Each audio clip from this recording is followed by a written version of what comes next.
रामा रामा रामा रामा रामा रामा रे रामा रामा रामा रामा रामा। ओए हाँ सर। जरा यहाँ आना तो। मैं आऊँ सर? हाँ तुझे ही बोल रहा हूँ। मैं क्यों आऊँ सर? अरे बोल रहा हूँ ना। कल पुलिस स्टेशन के सामने क्या धांधली कर रहा था? कुछ धांधली नहीं की साहब, मेरे छोटे छोटे बच्चे छोड़ दो मुझे साहब। बस्ती की लड़की को इंसाफ नहीं मिला तो कोई खाकी वर्दी वाला नहीं बचेगा, ऐसा बोला था ना? नहीं साहब मैंने कुछ। तो फिर क्या बोला था तूने? सबका था सर, मैंने कुछ नहीं बोला था। क्यों ना? हमारी वर्दी उतरवाएगा क्या तू? हाँ अरे सर मैं ऐसा क्यों कहूँगा सर, मैं खुद लुंगी बनियान में हूँ सर। ये खुद के पैर पे कुल्हाड़ी क्यों मार रहा है? अरे साहब वो खुद के पैर पर नहीं, हमारे गले पर कुल्हाड़ी चलाने वाला है। पापा मुझे बहुत डर लग रहा है पापा। डीसीपी हमारे साथ है, वकील हमारे साथ है, कोई क्या कर लेगा? अरे सर ये मारपीट का डिपार्टमेंट मेरा नहीं है सर, ये डिपार्टमेंट डीसीपी साहब का ही निपट लेंगे। अरे ये हमें क्या संभालेंगे, उससे पहले ही वो हमें सुला देगा। चुप कर बेवकूफ, खुद भी डर रहा है और सबको डरा रहा है। सर घबराइए मत, मैं जाकर देखता हूँ। बेटा मैं तुमको कुछ नहीं होने दूंगा। साहब वकील साहब भी जा रहे हैं, उन्हें रोकिए ना। अरे वकील तू कहाँ जा रहा मंत्री है? जी बस आप अपने बेटे को सही सलामत अदालत में हाजिर कीजिए, मैं जज साहब को सेट करता हूँ, ठीक है? अरे वकील साहब मेरी वसीयत क्या कह रहा था तू? हाँ मंत्री का बेटा है इसलिए हम कुछ नहीं कर सकते। क्यों बे? मीडिया बुलाएगा, अखबार में छपवाएगा। सर ये कह रहा है कि हमारे ऊपर रिश्वत लेने का इल्जाम लगाएगा। ऐसा कुछ भी नहीं बोला सर। सर के सामने झूठ बोल रहा है। उसके मुंह से निकल गया होगा, छोड़ देना उसे। अबे बोला था कि नहीं तूने? अरे गुरु जब वो बोल रहा है कि नहीं बोला उसने तो छोड़ दो ना उसको। चलो हम लोग अरे चलते हैं। ऐसे कैसे मना कर दूं सर? तू कह रहा था ना कि हम मंत्री के बेटे को कुछ नहीं कर सकते। चला बताता हूँ तुझे, ये देख है ना मंत्री का बेटा। हाँ सर, मेरी बहन को पूरी तरह से मारने वाला यही है सर। धन्यवाद सर। सुनो रे देखा सब सर, लोग, मैंने वो करके मिल गया, दिखाया। आ जाओ।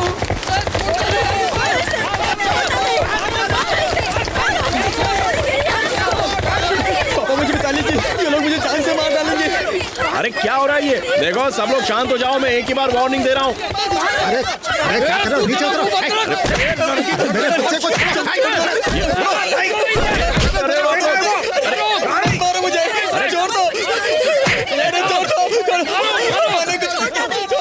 कोई भी इसे नीचे गिराकर लात घुसे नहीं मारेगा। जो कोई लात मारेगा उसे जेल में।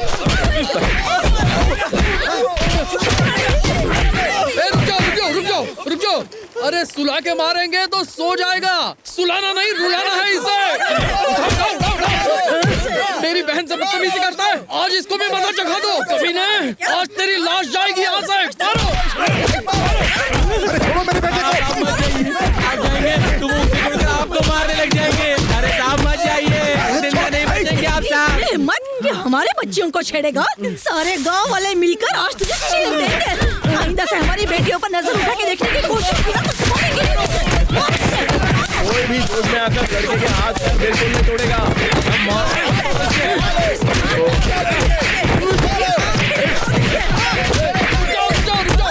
मेरी बात सुनो, रुको। अभी इसे थोड़ा आराम करने दो, बहुत मार खा लिया इसने। अभी इसे यही छोड़ देते हैं, खाना खा के फिर मारेंगे इसे। चलो। छोड़ेंगे नहीं तुझे, यहीं पे मिलना।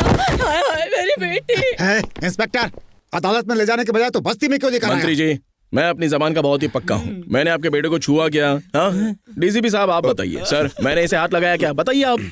और वो काला कोट कहाँ वो तो पर है? पहले ही भाग गया। मैं अभी भी कहता हूँ सर, मैंने आपके बेटे को हाथ तक नहीं लगाया। आप हाथ लगा या ना लगा क्या फर्क पड़ता है? लोगों ने तो उसकी कुटाई कर ही दी ना। सर इसे अदालत में ले जाने की कोई जरूरत नहीं है, सीधा हॉस्पिटल ले जाकर उसका पोस्टमार्टम अरे करवा यार देते तुम ही हैं। बता दो ना इसे। ऐसा क्या? Thank you. पोस्टमार्टम। अरे बेटा तुम क्या कहते हो? उठ जा बेटा, उठ जा। कितनी धुलाई हो गई तेरी। अपनी जेब में 5 लाख वोट लेकर चलता हूँ मैं, किसी को नहीं छोड़ूंगा बेटा। आप कौन है?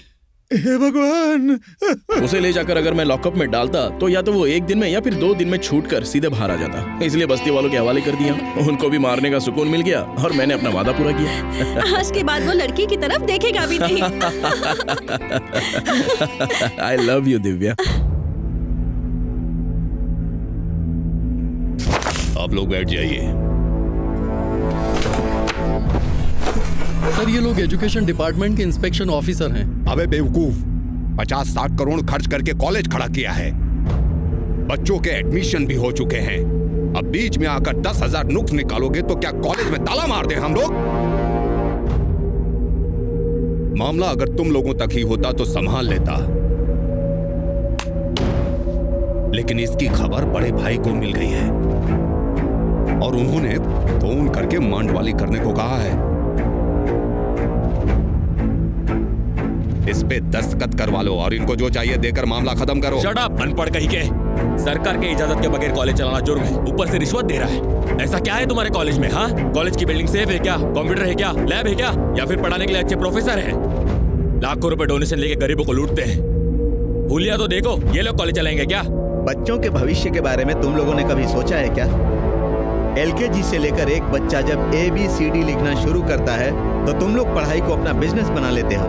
अगर पैसे नहीं होंगे तो उनके बच्चे नहीं पढ़ पाएंगे, ये बात लोगों के दिमाग में बैठ चुकी है। आखिर बच्चे पढ़ेंगे कैसे? महंगे कोर्स कर रखे कि बच्चे जो पढ़ना चाहते पढ़ ही नहीं पाते।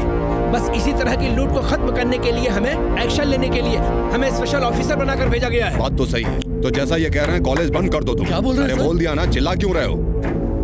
बिल्डिंग का सारा खर्चा, स्टूडेंट को लौटाने वाली रकम और इन जैसे ऑफिसर का मुंह बंद रखने के लिए रिश्वत दी थी वो, उसका इंटरेस्ट और मेरी फीस सब जोड़ा जाए तो 100 से 125 करोड़ होते हैं। वो मुझे वापस दे दो, कॉलेज बंद समझो। हमें धमकी दे रहे हो क्या? सॉरी, धमकी दी क्या मैंने? मैं धमकी नहीं देता हूँ, सीधा विकेट लेता हूँ मैं। ए, जो मरने से डरता वही डरेगा तुमसे। दिखा, जरा हमें हाथ लगा कर तो दिखा। पैसा कमाने के लिए गुंडागर्दी करने वाले तुम लोगों को अगर इतनी चर्बी है तो पैसा भरने के बाद भी जिनकी पढ़ाई खराब हुई है और जिन स्टूडेंटों की पढ़ाई बर्बाद हुई है, वो 10,000 स्टूडेंट अगर यहाँ आ गए तो तुम्हारा क्या हश्र होगा जानते हो? तुम्हारे ही कॉलेज में तुम्हें दफना देंगे। माइंड इट, हमें धमकी क्या देता है? हम गवर्नमेंट सर्वेंट हैं। बिना हमारी जानकारी के कॉलेज कैसे चलाते हो हम भी देखते हैं। चलिए सर।